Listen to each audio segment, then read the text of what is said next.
حضرت طاؤس یمنی بیان فرماتے ہیں کہ ایک مرتبہ میں مکہ مکرمہ میں مسجد حرام کے سامنے کھڑا تھا کہ ایک اعرابی اونٹ پر سوار مسجد کے سامنے آ کر رکا، اونٹ سے نیچے اترا اور پھر اس نے اونٹ کو بٹھا دیا۔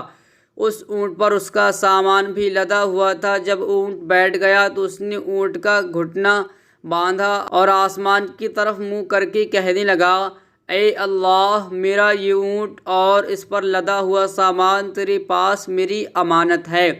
یہ کہہ کر وہ مسجد حرام میں داخل ہو گیا۔ وہاں اس نے نماز ادا کی، دعا مانگی اور باہر نکل آیا۔ جب وہ مسجد سے باہر نکلا تو دیکھا کہ اونٹ غائب ہے۔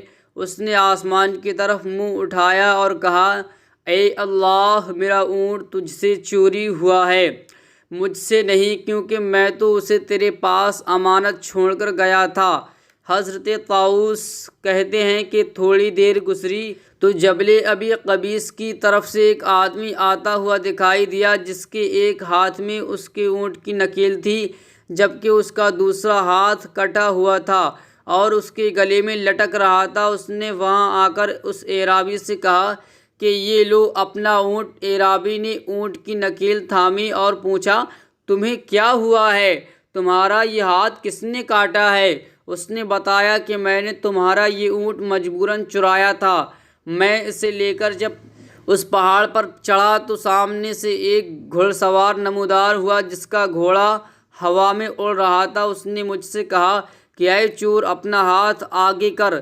میں نے ہاتھ آگے کیا تو اس نے میرا ہاتھ کاٹ دیا اور اسے میرے گلے میں لٹکا دیا، اور پھر مجھ سے کہنے لگا کہ جاؤ اور یہ اونٹ اس کے مالک کو واپس کرو۔ تو پیارے دوستو، آپ اس قیمتی ویڈیو کو زیادہ سے زیادہ شیئر کریں، چینل کو سبسکرائب کریں یا نہ کریں، ویڈیو کو لائک کریں یا نہ کریں۔